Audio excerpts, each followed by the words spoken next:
afternoon. Welcome everyone. Welcome to Adobe Illustrator Live. We're here live for our beginners with Adobe Illustrator. So if you're new to Illustrator, if you got the email, that's great. Let us know in the chat that you're here. You got the email and you submitted a question, or maybe you didn't yet. We got your questions ready to answer. So I'm going to do a little housekeeping here. Let me go ahead and start a recording. And again, welcome to Adobe Illustrator Live. So the way this works is this particular stream is really dedicated to brand new Illustrator users, like Illustrator users that have just subscribed to Creative Cloud or just downloaded the trial in the last week. And an email went out to those folks so that they could submit questions, and we collected all those questions, we got them ready, and we can answer them here live on the stream. But if you're here, you just happen to be here and saying, hey, I heard there was an Illustrator stream, and I'm new to Illustrator, I'd love to just ask a question or two, and we'll take those as well. So, for example, Joseph Gilbert was here long before the stream began, and he says, I want to know how to begin with graphic design. What advice can you give me? That's not specifically an Illustrator question, but happy to answer that question in general. So to begin as a graphic designer, first and foremost, if you already have skills at drawing, you understand the concept of graphic design, how to use color, how to use typography, then I would say to start just working on your portfolio, whether it's freelance work that you can get and do graphic design, or even if you can't get any jobs yet because you don't have enough experience, to start building a portfolio on either projects that you make up or fictitious projects that you make up to say, hey, this is how I would design an ad campaign, or this is how I would make a product label, or this is how I design a logo. In other words, just start doing design work. Now, if you don't have those skills yet, then I would say go ahead and take some classes. There are plenty of graphic design and art courses around the US and around the globe that offer curriculum. And of course, using the latest and greatest Adobe tools, you'll learn how to become either a graphic designer or a better graphic designer. So that's how this works. People ask questions and we answer them.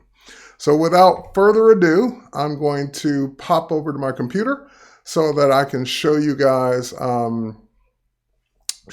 how to or answer some of the questions and show you guys how this works. And Adam Ferendez is already live in the chat, and he says, how do I become a UX designer? It's kind of the same thing. It's kind of like, if you don't have any experience in UX UI design, then I would say definitely go take a class in doing that kind of work. Download Adobe XD and start watching tutorials for that. We have live streams on behance.net/live on UI UX design all the time. I definitely recommend that you see the schedule. I think we just finished one this week, but there will be another one coming up soon. So just hang out and watch 3 8-hour days of live streaming on UX UI design. So that would be the way that I would start if I were you. All right, let's see. Hi, sometimes expand options don't work properly. Okay, this is another good question. So Krishan is asking, sometimes expand options don't work properly when they've been assigned to a keyboard shortcut. When it's a question like that, sometimes it works, sometimes it doesn't. I'm having this specific issue with this feature not working, or Illustrator's not doing something it's supposed to do. I may or may not be able to help you in this session. That's a time where you'd go call tech support or get on Twitter and tweet to Adobe Care. They can help troubleshoot specific issues like that. That's not really a learning issue. That's something not working right issue.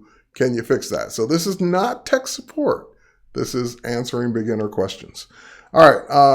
And I don't know the answer to that one. I don't know why sometimes a keyboard shortcut would expand it and sometimes it wouldn't. So I don't know the answer. That's why I'm directing you to folks that may be able to help troubleshoot that issue for you. All right, so let me go ahead and switch over to my computer so you can see what I'm doing here. And I got a question here. I think I'm being pranked at work. This first question comes from Mike C, and I happen to work for a Mike C. So I'm thinking Mike C kind of just submitted this just for fun.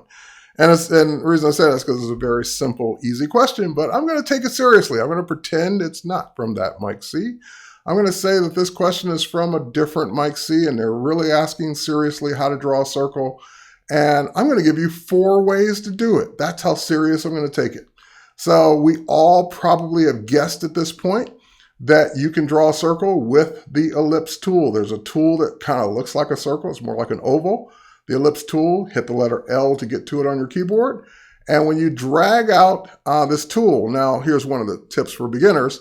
When you start dragging it out, it will let you make an oval. And that's not really a circle. That doesn't really answer Mike's question. If you want to make a circle or a perfect shape with any of the tools, hold down your Shift key before you start dragging. That will constrain the tool to a perfect shape, so it will not let me stretch it, will not let me make an oval. It will make a perfect circle every single time. So that's way number 1. Use the ellipse tool, drag out with the Shift key. That will give you a perfect circle. Way number 2, and this is great when you need a shape to be a specific size.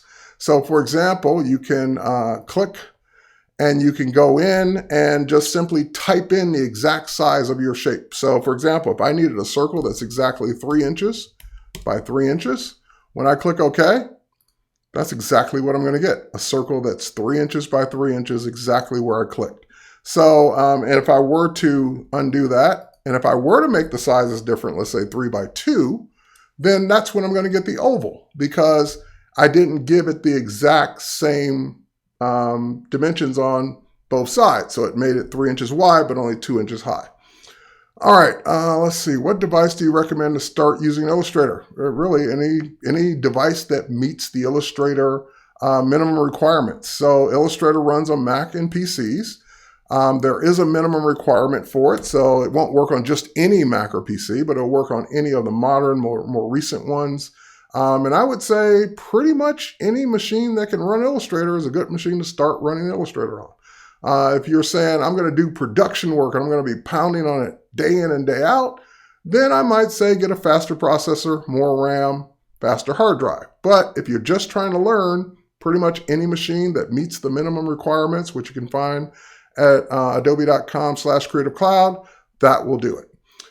All right, dimensions tool. I'm not sure what that is, question mark. I'm not sure what you mean by dimensions tool. So give me a little bit more on that before I can answer it. All right, so way number 2 was click and just type in your dimensions. That will give you your circle. Way number 3, there is a newer tool called the Shaper tool. And the Shaper tool is designed so you don't have to keep going back and forth between specific tools. If I need a circle now, I need a square, I need a triangle, I need this. I don't want to have to jump back and forth between all of those different tools. All right, so Krishana's asking another good question. We'll get to that one in a second. What's the difference between the Shape Builder and the Pathfinder? We're going to actually answer that a little bit later because someone asked almost the same question. All right, so with the Shaper tool, way number 3 to draw that circle. If I were to just draw a circle with my hand, well, that's not really a circle, but as soon as I let go, boom, it makes a circle. So if I need to draw a square, boom, there's a square. If I need a triangle, there's a triangle. If I need another circle, there's a circle. So that way I can keep drawing these shapes without having to constantly go back and forth and switch all the tools. That's what the Shaper tool does. So that was what, way number 3? All right, so let's undo, and get rid of those. Way number 4, and this is the one that probably no one's expecting. Before any of those tools existed, there was only one way to draw a circle.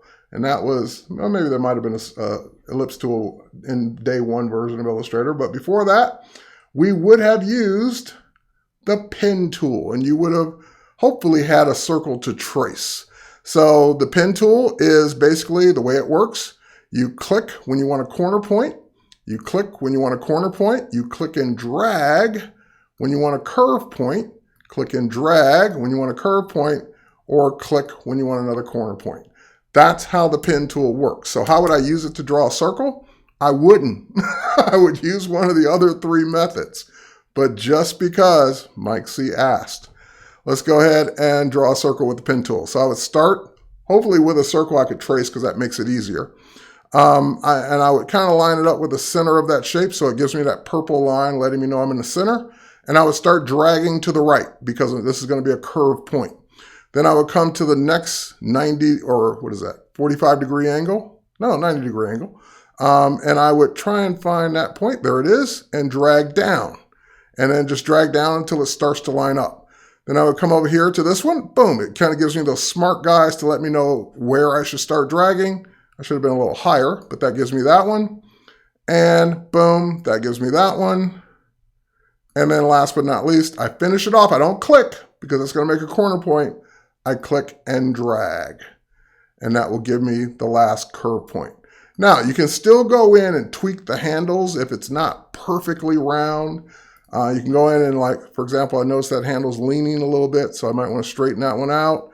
I might need to move it up or down a bit, but like I said, I wouldn't do it this way, but if I had to trace something, I wouldn't do it this way. I just use one of the other three methods. But now you've learned all four methods to make a circle. All right, so with that said, let's scroll down. Let's get to the I won't say the real questions, I'll say the other questions. All right, the ones that aren't from Mike. Next one.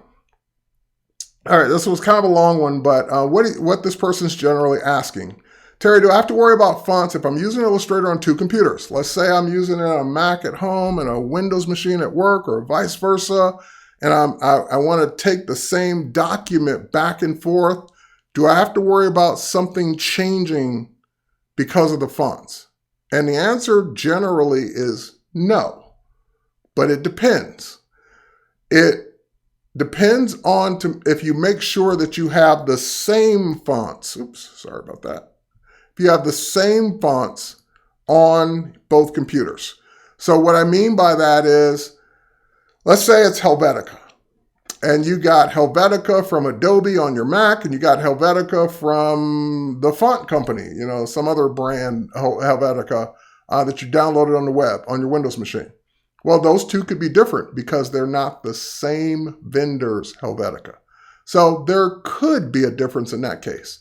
But if you're using the same font on both machines by both vendors, then you should be good to go. There should be no shifts, no problems, no, tracking or kerning or any of those issues with typography. If it's the same font from the same manufacturer, Font Foundry, and you use the same one on both machines. Now, there's one way to assure that. As a Creative Cloud member, you've got access to Typekit fonts. So, matter of fact, here's one right here. If I were to go in and just drag out a box here, and let's say let's make it something a little bit more basic. All right, let's go in now and change the type. I'm going to use my properties panel. I'm going to change the type to, let's pop down a list. And you'll notice that there are some that have an O next to them. Those are open type. There's some that have a TK next to them, which means those are the ones we're talking about, Typekit. There are some that have TT next to them. That means that those are true type. Those are ones commonly found on Windows and Mac for that matter. And what you would be looking for is, first and foremost, I prefer either open type fonts or Typekit fonts. But if I use Typekit fonts, then I know they'll be the same because they're both coming from Typekit. And if I'm an Illustrator user, I can download the same font on either machine. So for example, when I click Typekit, the filter for Typekit is saying, only show me the Typekit fonts that I've synced to this machine. And as I hover, it will show me what they look like. I kind of saw one that was kind of cool a minute ago. Let's grab this one. Whatever that was Lead Gothic Regular. And if I make this bigger and I say fonts from the same company should work. And I save this document and I open it up on a PC, and I have that font, that should look exactly the same.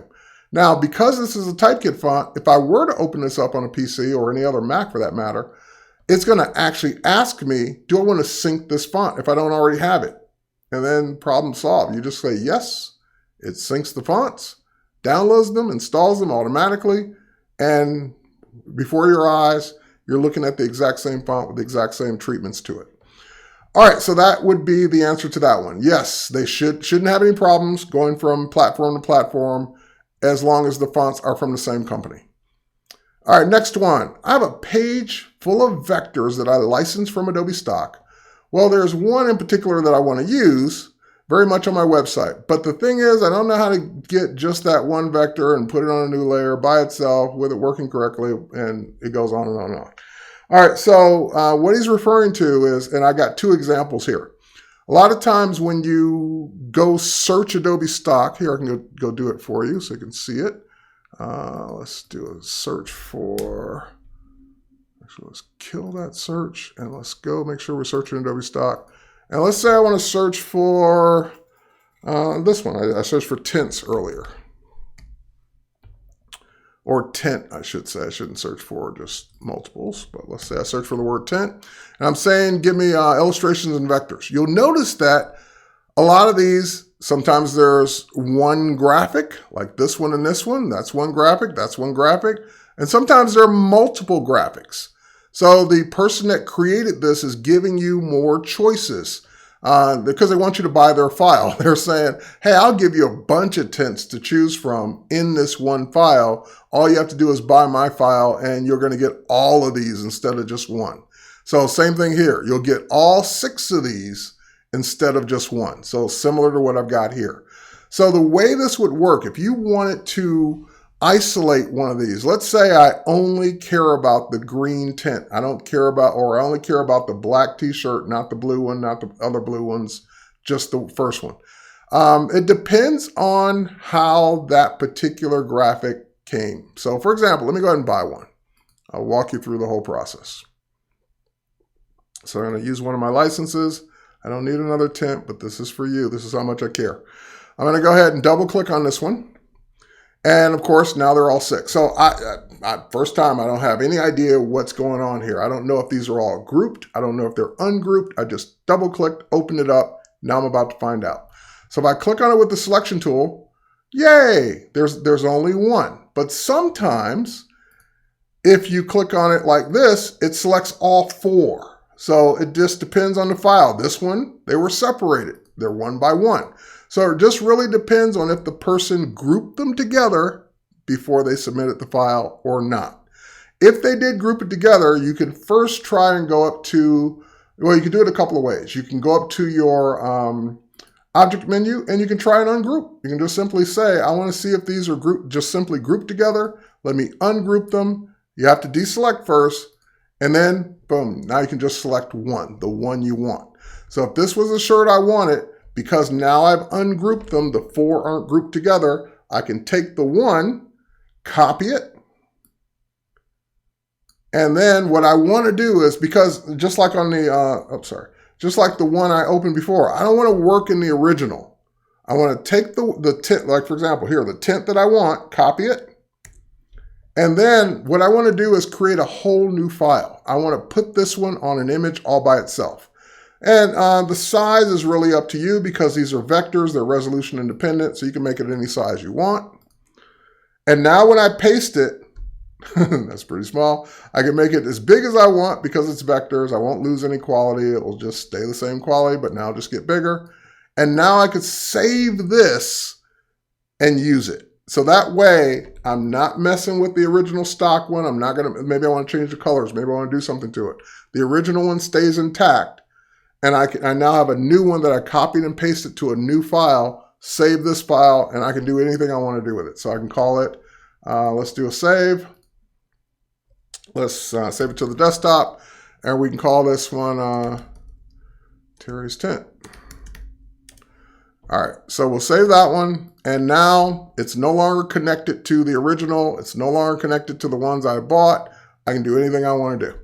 All right, so same thing. So if it's grouped, try and ungroup. If it still doesn't ungroup, then I would say the next thing to try, you should be okay with ungrouping, but if that did not work for some reason, I want you to try select and expand, because sometimes they're just weird and they're grouped together in a weird way or merged together in a weird way. So ungroup should do it, but if not, try expand and that should separate them out. All right, so that was, now I can close this tint and I can always go back and use the original tint file and get another color. I copied these onto this page, so same thing. I can say that's the one I want, and that one is already separate. I can do anything I want to that one. I can also go into the direct selection tool and, for example, start messing with it, because that's the whole point about buying vectors, is that you can change them. You can say, you know what, I need this to be a different color blue front. And you can, I've taken vectors from Illustrator and gone and selected every single piece and changed them in some way so that it wouldn't be the stock version. It would be my version. All right, so that answers that question, hopefully. Next one, would love to take my own drawing, upload the file, and make revisions in order to illustrate a book. Now, this is one I don't have an example for because I really don't understand what you mean by when you say upload the file. Upload the file where? So if you're in the chat and you want to give me some more details, I'll be happy to answer this one, but would love to take my own drawing, upload the file, and make revisions in order to illustrate a book. Well, if you want to oh, I know what you mean now. I got it. You mean bring it into the computer, I'm assuming, and then make revisions in order to, okay, got it.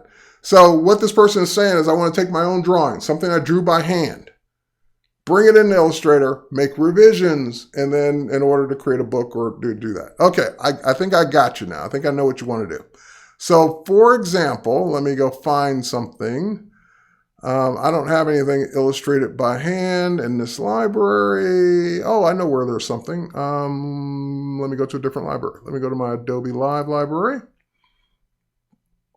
I think I've got something by hand in here. I have a hand. But no, it should have been newer. Oh, here they are. So these shapes were drawn by hand by one of the graphic designers on our one of our live streams. And just random shapes. He just drew them by hand, cut them out as like little pieces of paper. And then we captured them using a mobile app for iOS and Android called Adobe Capture CC. That allowed me to sync it to this library as a vector file. So take your drawing, grab your phone, your smartphone, iOS, Android, go download Adobe Capture CC. Once you download Adobe Capture CC, you're literally just going to take a picture of it with that app, and you're going to say save it to whichever library you want or create a new library, and then it'll appear on your computer just like these. So then I can go ahead and drag one of those in. And as you can see, it's a vector shape. So just like I did with the other one, if I want to change the color, I can change the color. I can change the shape. I can refine it or edit it as you're asking. So if I want to say, oh, I wanted that to be a little bit bigger, I can go ahead and manipulate the points and manipulate the curves and reshape it and do whatever I want because I took my own drawing. Well, not my own drawing, his drawing. I took his drawing, scanned it in with Adobe Capture CC, free mobile app, iOS, Android, go get it from the App Store. And it synced the file, so I didn't have to upload anything, and now I can make revisions. So that's how you would do it with your own drawing. All right, next. And I kind of answered this one earlier. A different person asked it, but it was kind of on the same lines. Awesome. What's your opinion on going to a university, 4-year design, or learning Illustrator on your own? Concerns, large debt, oversaturated market, freelancers, don't need a BA, pro. I learn all about art, and I'm not an art student. I can't draw, but love to create. Okay, so you kind of answered your own question at the end there. I can't draw either, and I don't think I'm going to learn how to draw just on my own. I'm older than you most likely, and I still haven't learned how to draw. So taking a course or even some online training to get the principles of drawing and practicing, you can probably do that without having to do a full 4-year design course, but that's where I would start. In other words, if you are still not grasping drawing on your own, then it might be time to take a class. Whether that's a community college class, a simple one-off class, a class online, getting someone who knows how to draw to tutor you, whatever that is, you can certainly cut down on the debt in 4-year thing. Now, as far as it being an oversaturated market, well, that depends. I mean, graphic designers get hired every day because of their work and how good they are. So there's always a need for fresh talent. So if you're good, and if you get good by learning how to draw and learning graphic design, you don't necessarily have to go to a 4-year program to learn Illustrator, but I would recommend if you plan to draw, learn how to draw. And of course, you can learn Illustrator many different ways. You don't have to go to a 4-year program to do that. One of the ways is what we're doing right now. All right, so let's zoom out a little bit and let's go to this next one. All right, let's go here. All right, this guy, or a woman, I don't know who asked this. After using transparent background, how do I manually delete the background that didn't go transparent? I don't know what that means, but I think I'm going to answer your question. I grabbed this from stock as well. So this is all multiple different shapes. So this constitutes the background, including the little shadows under their feet. Now there's a couple of ways to do it. If you can easily click on or select the background to delete it. So for example, if I grab my direct selection tool, and the difference is if you grab the selection tool, you're going to select the whole object in most cases, especially things that were grouped or things you got from stock. And this is probably grouped. I'm thinking, yep. So it's going to be grouped and you probably need to ungroup it anyway. You don't have to ungroup it first if you use the direct selection tool. So the direct selection tool allows me to, as the name implies, directly select different objects, even in a group. So that blue background, delete. Oh, there's another one. And what I'm building up to is there could be multiple objects that make up the background. And sure, you can find your way and start clicking through them. And hopefully you drill down and you finally get rid of everything. And as long as you can select everything and click on everything, great, that works. However, let me undo those. Another way to look at this is look at the layers panel. The layers panel, and I purposely put this on its own layer so it wouldn't be confused with all the other artboards and everything that's going on. So I made a layer called dog and cat. Every layer in Illustrator. Yeah, Martin, this stream isn't on Behance. Sorry for the confusion. Normally our regular 3-day streams and Monday streams are on Behance, but the Friday streams aren't on Behance just yet. But thanks for looking there. This one's only on YouTube today.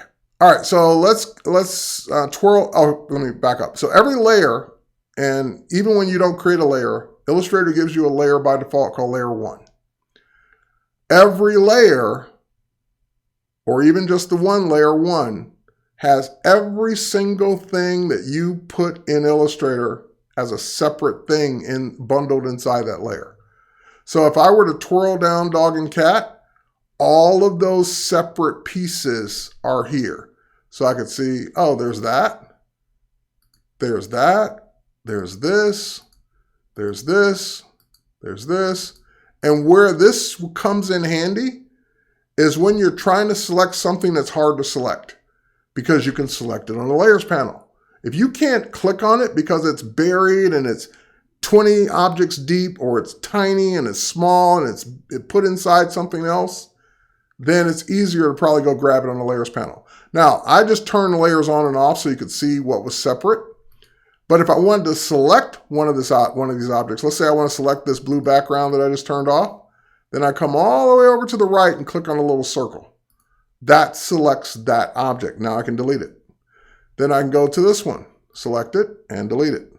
Then I can go to the beige one, select it and delete it.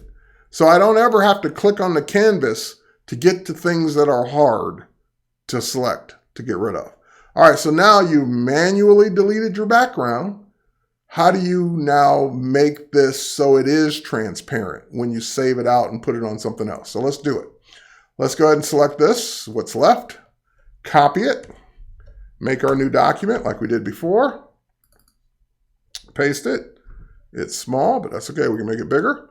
And we have no background. We have a white artboard, but we have no background. All right, so now if I were to save this out, as long as I save it in a format that supports transparency, I should be okay. So I can do this a couple of different ways. I can do a save as, Well, I can save it as an AI file. So we'll say dog, cat, AI. And an AI means Illustrator, Adobe Illustrator. And it's going to make this an Illustrator file. The other way I can do this is to do a save as one more time and change it from Illustrator to EPS, encapsulated PostScript. That's what that means. So if I were to save it, and by the way, I can use artboards. I can say save this out, and it gives me all the same things. Transparent, so it's going to keep it transparent for me, and it will save it out as an EPS file. So really what it is, you don't have to save it out in all these formats. You just need to use a format that is transparent, this transparent aware or supports transparency. So AI and AI and EPS, either one would work. You don't need both. And let's say I want to put it on the web, or I want to put it into a more traditional email or some other type of program. Then what I could do is, instead of save, I do export, and there is a save for web and an export as. So if I do export as, ping.png also supports transparency. What doesn't support transparency is bitmap, JPEG, TIFF. That's it. The rest support transparency. So the ones I named don't support transparency. Ping does. The other ones don't. So if I were to save this out as a ping file, same thing. I'm going to see, you can even see the checkerboard pattern, letting me know that it's going to be transparent. I can even pick the resolution because it's vector. It'll make it whatever resolution I say. All right, so there's my transparency there. And one more. Export, I'm just going to show you the difference. Export as, and let's use the format that we use every day, JPEG. Now JPEG does not support transparency. So when I export this out as a JPEG, again, same resolution, there will be no transparency in that. So if I were to go to another program like Photoshop, and I were to create a new document, yeah, we can use a template, sure. And we were to crop this because we don't need the instructions. All right, boom, there we go. And now I were to bring in or place some of those graphics. So let's do a place, file place, place embedded. And let's go grab on the desktop, let's go grab the ping file. No problem. Dog and cat support transparency. I could put them anywhere and we don't have a background. So that's the no background version using the ping file. I'm not going to do them all because they either work or they don't. So the ping file, I'm just going to show you the second one, which is the JPEG. File place, embed it. Even though Photoshop supports transparency. Oh, sorry, wrong one. Photoshop supports transparency. This is bringing in an existing JPEG that is not transparent. So therefore I get the white background, because JPEG does not maintain transparency. So JPEG is always going to put a background, even if you take the time to cut it out in any program, it's always going to give you a white background no matter what, or whatever color the background is. So if you want to use transparency, you want to knock out that background, use a format that supports no, transparency or no background. So ping, EPS, AI, any of those would work. All right. Let's close our dog and let's move on. All right, so this question came up here. It was emailed in and it also came up via the chat. This is a little bit different though. The person in the chat asked specifically the difference between two. This person just asked, well, what's this for? So there is an older tool called Pathfinder. So what's Pathfinder? If you were to go up to your window menu and you were to come down, you would find a panel called Pathfinder. I've already got it open somewhere over there. There it is. I'm going to pull it off for you so you can see it. This is the way we used to combine multiple objects together, or extract or cut out multiple objects together. And I say the old way, there's nothing wrong with it. It still works. Hey, Pearly Cream Cheese, how are you? It still works, but there's just a newer way to do it.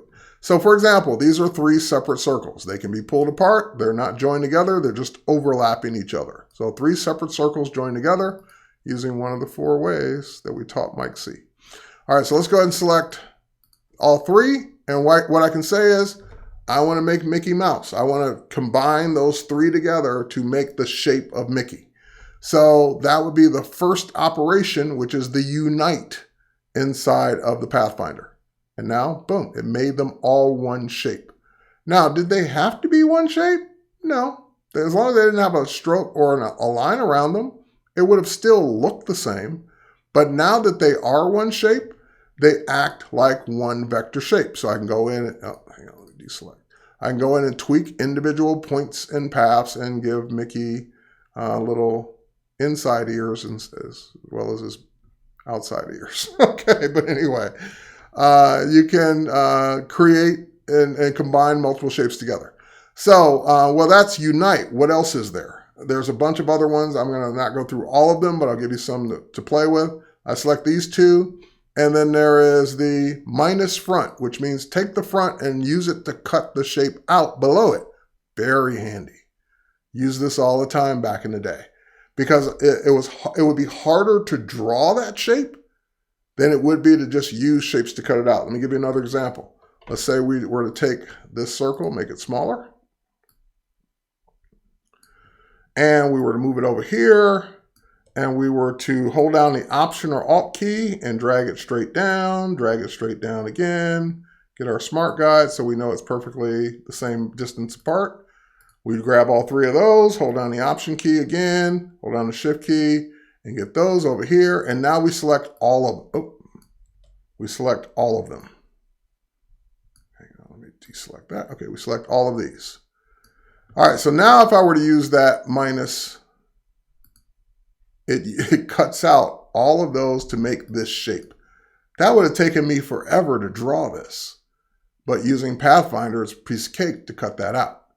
All right, so now I can go ahead and undo, put those back, and let's try some more. Let's say we were to take just this side, and we were to use the intersect option. Oh, that's right, you can only intersect two things at a time. So hold on, let me try that. There we go. So basically, it's the opposite. It's leaving the shape on top, but using the other shape to cut around it. So it's, I don't know how else to explain it, but that's what it's doing. But that only works with two. What's this one? Exclude.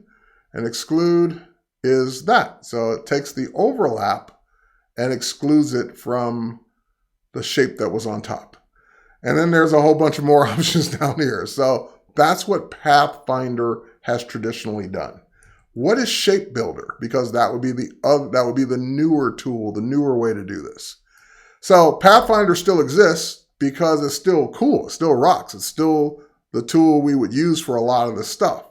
But there is a tool that will kind of speed up the process depending on what it is you're trying to build. So it's called, not the whip tool, it is called, not the blob brush, not the shaper tool, it's called the Shape Builder tool. Here it is. All right, the Shape Builder tool. Why not use the new shaper tool? We did. All right, the Shape Builder tool. Notice how it gives me a little mesh as I hover over the selected object. So first thing is for whatever you want to use it for, you need to select multiple objects. So let's do that first. Let's go ahead and grab all of the, oh, I keep grabbing that thing at the top. Let's grab it from the bottom. Let's grab all of those. All right, so now when I grab the Shape Builder tool, it highlights the various things that I drag it over. And it doesn't highlight the things that aren't selected. So those circles aren't being affected, but these are. So how does this work? Well, if I click, it just cut that in half. If I were to click and drag, it's now joined that together. So if I were to click and drag some more, it's now joined that together. If I were to just click here, it's now cut that in half. So I could take off the other half. Let me undo that last one. Let's say, oh, let me undo that last one. There we go. So you can kind of use it to drag inside your, I'm trying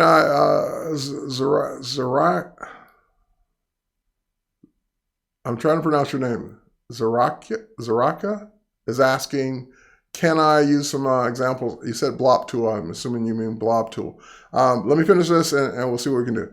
So, and I have a blob tool coming up next, so we'll see that. So that's the difference. So Shape Builder is a tool, Pathfinder is a panel. They both kind of overlap in functionality.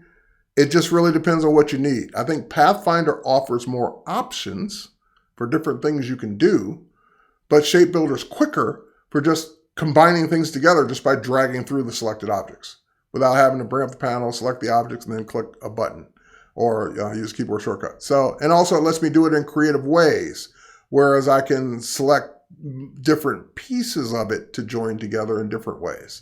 So for example, this side didn't get selected. If we were to go back and reselect all this now, and now we were to say, for example, let's use the Shape Builder tool. Now you can hold, by the way, notice it has a plus sign on it. If I hold down my Option or Alt key, that changes it into a minus, so it gives it an opposite effect. So similar to what the Pathfinder does. So I can cut that out instead of, and that doesn't really make much sense since they're the same color. But if these were now different colors, let me deselect. There we go. If we were to now make those different colors, then those half circles start to make more sense, like that. So you've just got basically two ways to do it, just whatever you prefer.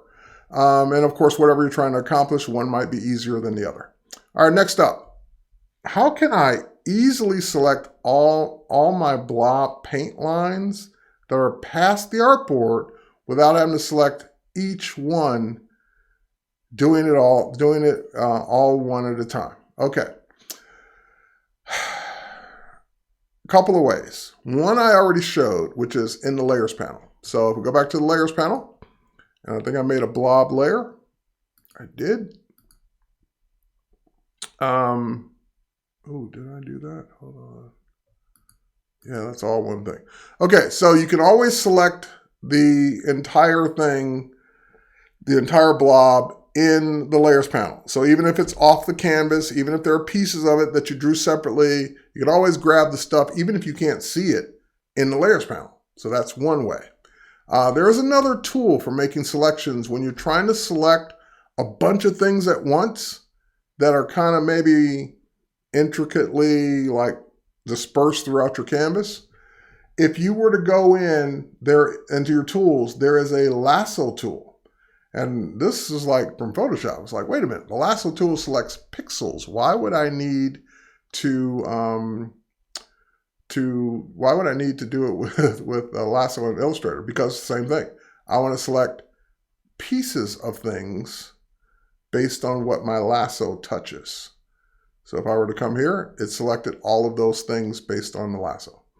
And they're all connected. So so in other words, if I was trying to select every single piece, just as long as I touched it with the lasso, it's going to get the stuff that's even hanging off the canvas. So those are a couple ways I would say to work with making your selections on the artboard, even if they extend off the artboard for the blob brush. All right, let's get rid of that stuff that didn't get selected. I don't know if that's a refresh issue. No, it's still there. Okay, so Zerika is asking, hope I'm pronouncing that right. If I'm butchering your name, I apologize. He or she is asking, I don't know. Examples, I'm assuming examples of the blob brush. So what is the blob brush? What's the difference between that and the regular brush? So when you use the regular brush tool, you're drawing brush strokes, and they're very cool. I love the brush tool. Now, let me select one of those. When you select and I'll zoom in so you can see the difference. When you select something you drew with the brush tool, it's a path.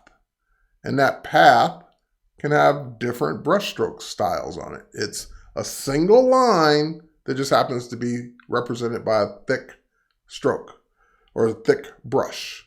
So what does that mean? So if I go to my brushes panel and I were to pick a different brush for that, we'd see it. I go pick, let's go grab, we're really doing basics here. Let's go grab, let's get a different brush library. Let's go grab the artistic. You have a ton of brushes, by the way. Artistic calligraphic. Okay, so if I were to click on that one, I get that one, I get that stroke. So see what I mean? It's just whatever you click on, that's the stroke type you're going to get for that brush. Ooh, I like that one a lot. I love Illustrator brushes. It's been a while since I messed with them. So you can just get that cool look to it, even though it's just one stroke. How's that differ from the blob brush? Let me get rid of this one first.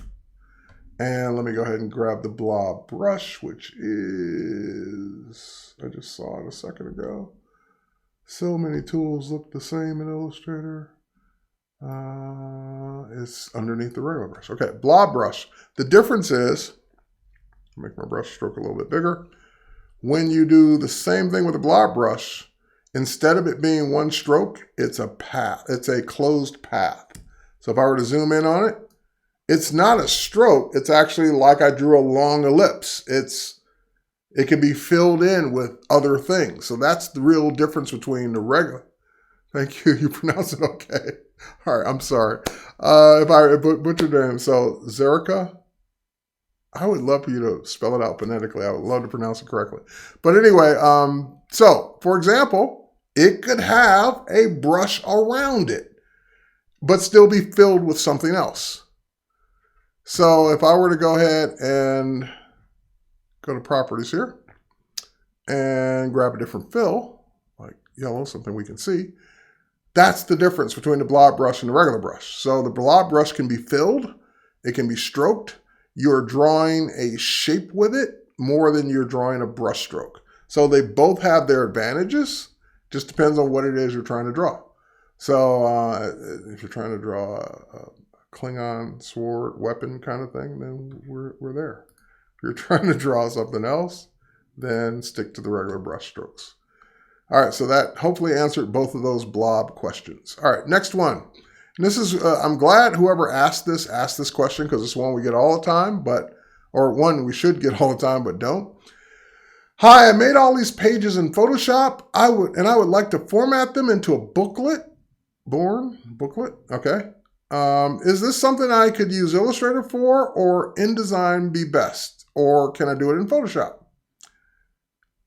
You're right on the money, and I put your answer there. Yes, you should be doing a book inside of InDesign. It's just better suited for laying out a book than trying to do it in Illustrator or Photoshop. Both Illustrator and Photoshop support multiple artboards. And so you could kind of fake it with artboards as pages, but you're just losing out on so many more things that InDesign can do that Illustrator and Photoshop can't do when it comes to laying out long documents like a book. So for a book, definitely you're on the right track. You mentioned it. You should be doing it in InDesign. All right, next up, we're almost done with the pre-show questions. Let's go over here. Let's get this one. All right, how do I keep a grid locked on the screen for final layout? I think I didn't get what you meant by this at first, but I think I do now. And also, how do you draw simple symbols like X's and O's? Okay, I'm not sure if I understand. Why wouldn't you just use X's and O's? But anyway, let's go ahead and answer both questions. So I think what you meant was when you go up to your view menu and you come down to show grid, that grid doesn't print, so it's not part of the final layout. I think that's what you're asking, because you say, how do I keep a grid locked on the screen? Meaning so that it's always there, so we always see it even when you export your file out. And that doesn't happen because the grid is not intended to be exported out with the final work. So really, you'd have to draw one. You can use the grid to draw it, but it'd be easier just to draw a grid in any way that you want it, any size that you want it. That way it would be part of the final layout. For the beginners in the room, what's the grid for? Well, now that I've shown the grid, again, just go up to view. You can show or hide the grid at any time. There it is, hide grid. But there's also snap to grid. So here's the difference. If I were to grab the ellipse tool it'll let me draw an ellipse anywhere I want, and it doesn't care about the grid at all. But if I were to go up to my view menu and say snap to grid, whether the grid is showing or not, then that means, see how it's snapping as I drag it out to the grid points? And so what that's going to do is give me a much more accurate drawing that is keeping things aligned by this grid, like I said, whether the grid was visible or not. Also just gives you something to line up on so you can keep things in perspective and in the right perspective dimensions that you're trying to draw. So the guy asked about drawing an X. So for example, one of the things I could do, there's your O, so X's and O's.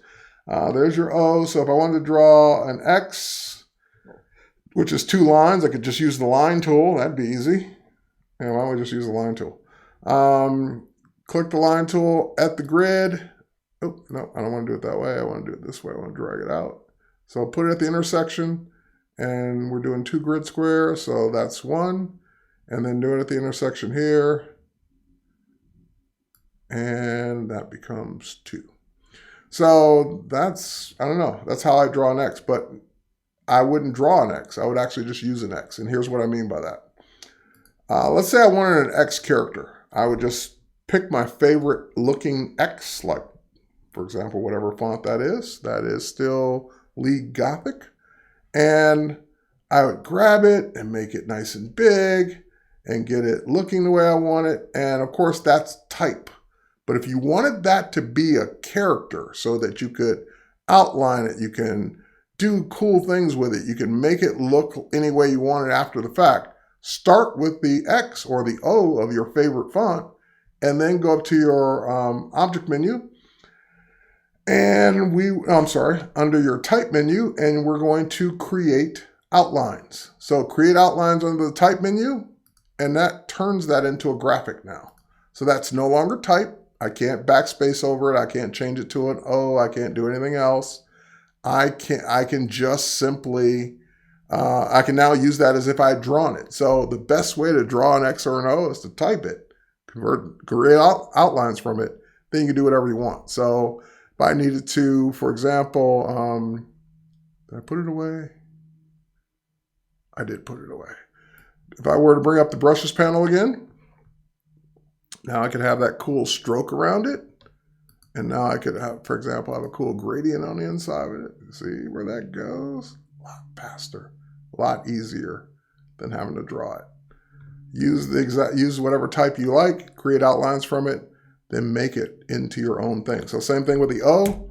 We're to grab our type tool, we were to click, and we were to type the letter O, and we were to do the same thing because that's different than the circle I would have drawn. So, for example, I can make it bigger, I can make it thicker, I can make it whatever I want.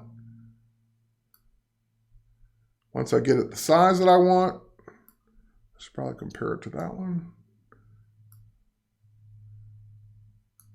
Then I can always go up to Type, Create Outlines. Now that's an outline. Now that's a graphic. Use the same effects on it. And I have my X and my O.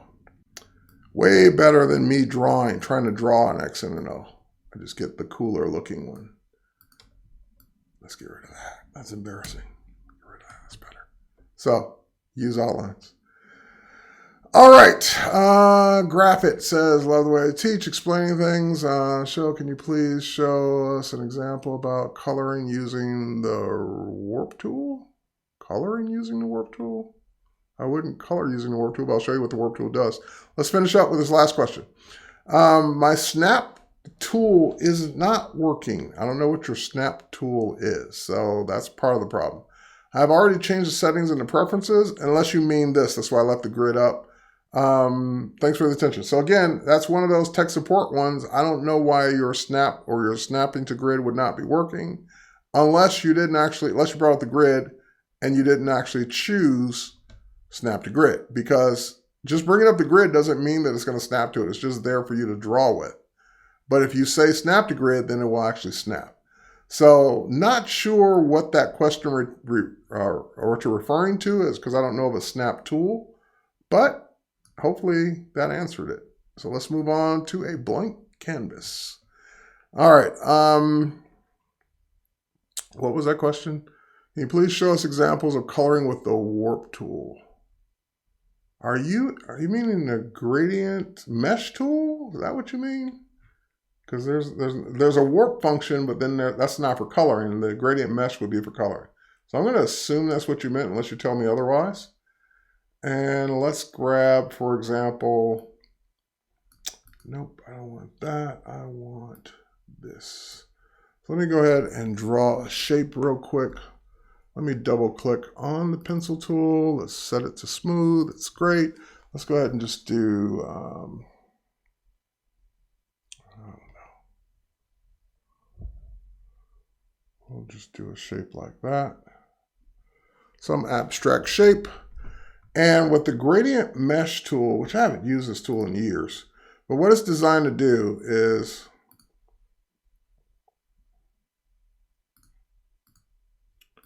yeah, it's been so long I forgot how to use it.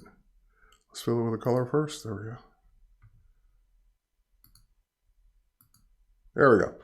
Once you've filled your object with something, then you can click anywhere in your object you want, and then that will create a mesh intersection where you can start to put in different gradient colors. So for example, if I wanted to now put in a different one over here, I can, and it'll keep using that color until I tell it otherwise. So this is how a lot of people draw, and they create those more realistic highlights, make their shape look a little bit more 3D. This is one of the methods for doing that. So just by putting those highlights, and again, this leads back to what I was saying. Talent is knowing where and finessing and getting those highlights to look just right. Where to put them, what color to make them, how dark to make them, how light to make them, until your object starts to look more real. But that's what the gradient mesh has always been for. I'm not picking some great colors here, but that's what it's for. There we go. I wanted a darker shade there. And away we go. So if you meant the gradient, wow, you're here, Terry. Yes, I'm here, Victoria. Welcome. If that's what you meant by warp, which is not really the warp, it's the gradient mesh, then that's it. If it's something else, let me go ahead and show you what warp does. And we're down to our last 3 minutes, so this has been a great session. Thanks for all the live questions, and also thanks for the pre-submitted questions. Let's just do thank you. And let's make that bigger. So I'm holding down Command Shift greater than, PC Control Shift greater than on the keyboard. That will make your type bigger or smaller. And it's been so long since I've done this. Let's see, warp. Hold on, I gotta get into an object first. There we go. Effect. Warp. So a lot of it, by the way, and I should point this out for new users. A lot of times you'll go up to a menu like I just did to try something and you're like, oh, I guess it doesn't work because it's grayed out. No, I knew it would work. It was just I didn't have it selected the right way. I had it still selected as type, and in order to use these warp features, it has to be selected as an object. So don't, I like the way my gradient's looking smaller, but don't give up. Like, just ask yourself, why would that be grayed out? I should be able to use that. And as soon as I selected it with the selection tool, go back up to effect, now warp is available. All right, so for example, what does warp do? Well, for example, if I pick bulge or any one of them, it will start off with the one you select, and it won't show you anything unless you click preview. There we go. So preview, I can bulge it the other way, twist it, bend it, do cool things. That's what warp does. Arc it. Now you can switch all the other ones that were in the menu, flag it, wave it. Wave's not very wavy. There we go. That's kind of interesting. I never tried that one before. Wavy, risey, putting E's on the end of them. Fisheye, inflate. Looks like it's deflated to me. That's inflated. There we go. Inflated prices now available at every store you shop at. Twisty. And you have other options too, so you can kind of do cool stuff like that. So that's what warping does. All right, and we are literally at the top of the hour. I got like 20 seconds left. So I want to thank you guys for joining me. If you like this live stream, if you like learning like this, stay tuned for more. And also let us know in the comments because we'll read those comments.